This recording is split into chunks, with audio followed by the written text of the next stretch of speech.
नमस्कार दर्शक बंधु आपण समस्त को ओडिया तांत्रिक स्टोरी को हार्दिक स्वागत।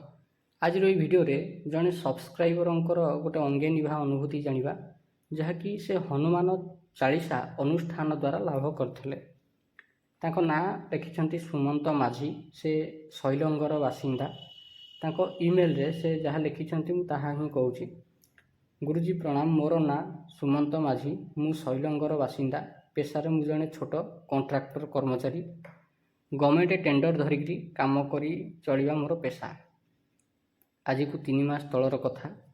टेंडर धरी मु छोटिया पोखरी मरामती काम करुଥାଏ। 5 दिन भितर मते से काम शेष करिवार थिला। तेणु मु लोकमानंकु लगेइकरी काम करथाए। से लोकमानंक भितरे जणे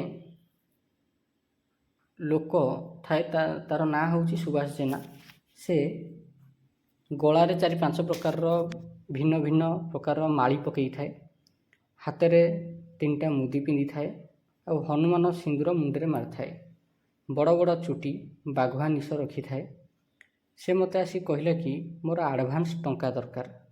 मु पचारि केते टंका? से कहला 1000 टंका। मु पचारि कौन कर तमें? से सेठू कहला कि ता स्त्री रो देह बहुत खराब, ताकू नेकरी मेडिकल जीव, से ही टंका दरकार।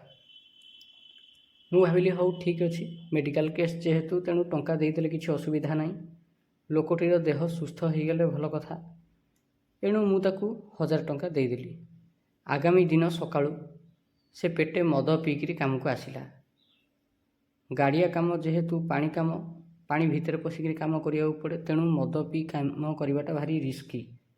से मु ताकू पचारली कि मद पी कहीं काम को आसचु, आ तो स्त्री रो देह केमती अच्छी? से कौन भाविला के जानी मत उल्टी कहला कि मो स्त्री केमिति अच्छी सेटा जानिबार तोर कौन दरकार। सेठी थिबा लोक माननकु डाकिकरी हो हल्ला करिया को लागिला। मु लोक माननकु कहली कि अरे काली ए लोक मोठर एडवांस 1000 टका नेकी कहला कि स्त्री रो देह खराब अच्छी, ताकू मेडिकल नेकी जियो बोली। हेला आज देखिला बेलू एमती कथबार्ता करुची। सेठी से लोक कथा को फांकी देला। कहला मु कोनोसी टंका याक ठारू नेई नाही।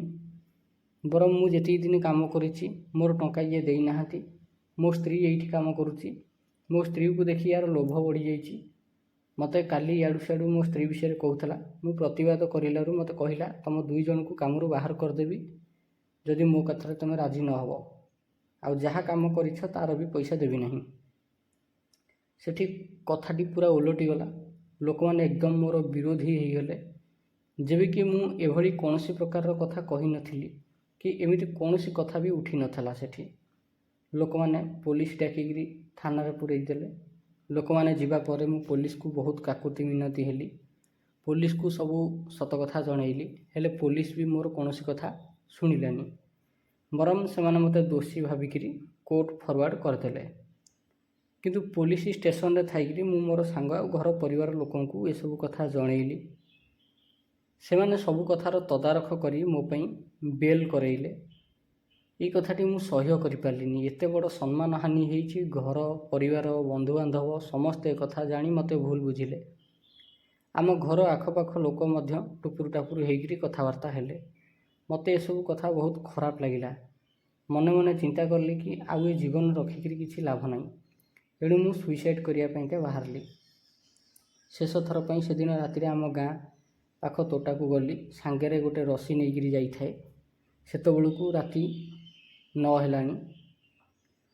पाखेरे हनुमानकर मंदिर थाए। सेठी कांदी कांदी ठाकुर को क्षमा मागिली। कहली प्रभु एते बड़ सम्मान हानि मु सह्य न करि पाइकरी आत्महत्या करिया को जाउछि, मते क्षमा करदेबे।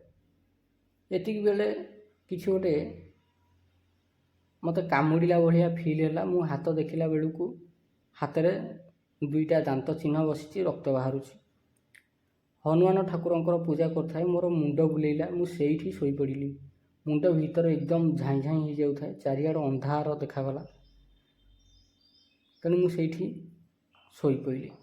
झापसा झापसा आखि खोलिला बेलू गोटे बड़ गोरा हेइकरी लोक मुंडरे बजरंगी सिंदूर मारि थांती।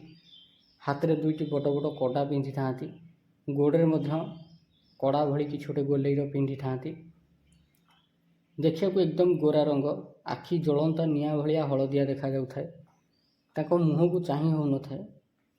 ତାଙ୍କ ମୁହଁରେ ଏତେ ଅଧିକ ତେଜ ଥାଏ, ହାତରେ ଗୋଟେ ମାଳା ଆଉ ଗୋଟେ କମଣ୍ଡଳୁ ଧରିଥାନ୍ତି, ଏକଦମ ଧଳା ରଙ୍ଗର ବସ୍ତ୍ର ପିନ୍ଧିଥାନ୍ତି, କେଶକୁ ସୁସଜ୍ଜିତ କରିକି ପଛୁଆ ବାନ୍ଧିଥାନ୍ତି, ଆଉ ଗୋଟେ ହାତରେ ଗୋଟେ ବଡ଼ ମୋଟା ବହି ଧରିଥାନ୍ତି, ସେଥିରେ ଲେଖା ହୋଇଥାଏ ହନୁମାନ ଚାଳିଶା।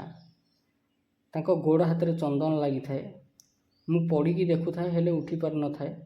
ତାଙ୍କ ପଛରେ 2 ଜଣ ଲୋକ, ଜଣେ ମୃଦଙ୍ଗ ଜଣେ ଖଞ୍ଜଣି ଧରିକିରି ଆସୁଥାନ୍ତି। ସେମାନେ ଶ୍ରୀରାମ ଜୟ ଜୟ ରାମ ଗୀତ ସୁରରେ ଗାଇକିରି କୀର୍ତ୍ତନ କରୁଥାନ୍ତି। ଯେଉଁ ଲୋକ ମାଳା କମଣ୍ଡଳୁ ଧରିଥିଲେ ସେ ମୋ ପାଖକୁ ଆସିଲେ, ମୋର ବେକ ପଛପଟକୁ ଧରିକିରି ଉଠେଇଲେ, ମୋ ସାମ୍ନାରେ ସେ ହନୁମାନ ଚାଳିଶା ବହିଟିକୁ ରଖିଲେ, ହାତରେ ଧରିଥିବା ମାଳାଟିକୁ ମୋ ବେକରେ ପିନ୍ଧେଇଲେ, ଆଉ ହାତରେ ଧରିଥିବା କମଣ୍ଡଳୁ ଭିତରେ କିଛି ପାଣି କାଢ଼ିକିରି ମୋ ଉପରେ ଛିଞ୍ଚିକିରି ପିଆଇ ଦେଲେ। ମୋତେ ଏକଦମ ଆକ୍ଟିଭ୍ ଲାଗିଲା ଆଉ ମୁଁ ତୁରନ୍ତ ଉଠିଗଲି। ମୁଁ ଅନୁଭବ କରିଲି ଯେ ଏସବୁ ଗୋଟେ ପ୍ରକାରର ବୋଧହୁଏ ସ୍ୱପ୍ନ। ମୋରି ସାମ୍ନାରେ ଘଟଣା ଘଟୁଛି କିନ୍ତୁ ମୁଁ ଜାଣିପାରୁନି ସତ କ'ଣ ସ୍ୱପ୍ନ କ'ଣ। ମୁଁ ମୋ ମୁହଁ ଉପରେ ପାଣି ଛିଟା ପଡ଼ିଲା ଭଳିଆ ଲାଗିଲା। ଭାରି କଷ୍ଟମଷ୍ଟେ ଆଖି ଖୋଲିଲି। ଖୋଲିଲା ବେଳକୁ ମୁଁ ସେଇ ମନ୍ଦିରରେ ହିଁ ଶୋଇଛି ଯେଉଁଠି ହନୁମାନ ଠାକୁରଙ୍କର ପୂଜା କରୁଥିଲି। ଆଉ ବାହାରେ ଜୋରରେ ବର୍ଷା ହେଉଛି। ସେଇ ବର୍ଷା ଛିଟା ମୋ ଉପରେ ପଡ଼ୁଛି। ମୁଁ ଏକଦମ ଓଦା ହେଇଯାଇଛି। ବୋଧହୁଏ ବର୍ଷା ପାଣିର ଥଣ୍ଡାରେ ଶରୀରର ବିଷ ଉତୁରିଗଲା, କୌଣସି ଗୋଟେ ଯେଉଁ ଜନ୍ତୁ କାମୁଡ଼ିଥିଲା।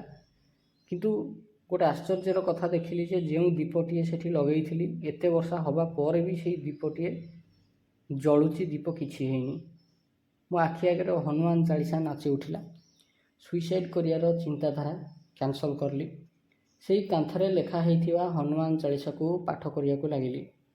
108 ଥର ପାଠ କରିବା ପରେ ଉଠିଲି। ସେତେବେଳକୁ ସକାଳ ହେଇଯାଇଥାଏ।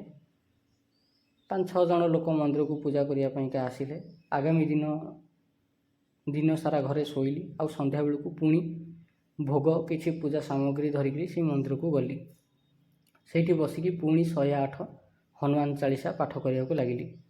ଏମିତି ପ୍ରାୟ ଲଗାତାର 17 ଦିନ ବିତି ସାରିଥାଏ। ସକାଳୁ ସକାଳୁ ଉଠିକି ଘରକୁ ଫେରୁଥାଏ।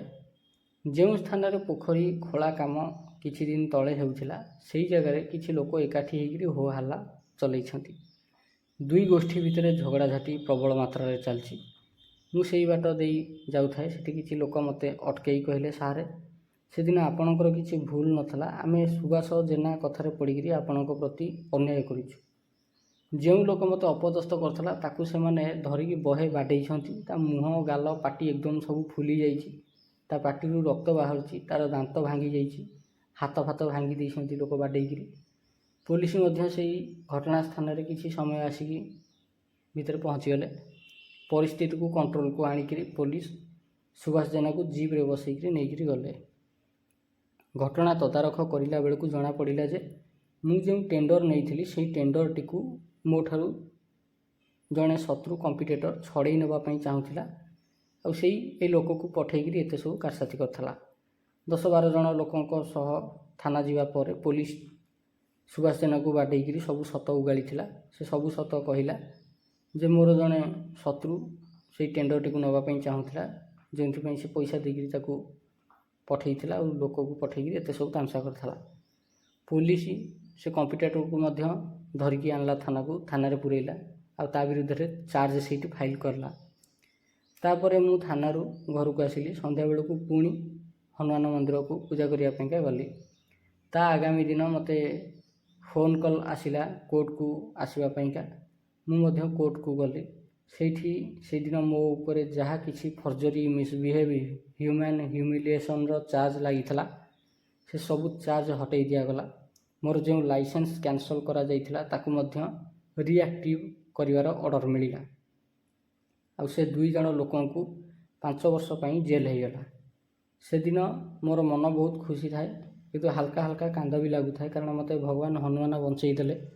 ତାଙ୍କରି କରୁଣାରୁ ହିଁ ମୁଁ ମୋର ସମ୍ମାନ ଫେରି ପାଇଲି, ମୋର କର୍ମ ଫେରି ପାଇଲି, ମୋର ଲାଇସେନ୍ସ, ମୋର ଯାହା ସବୁ ଚାଲି ଯାଇଥିଲା ସେ ସବୁ ଫେରି ଆସିଲା।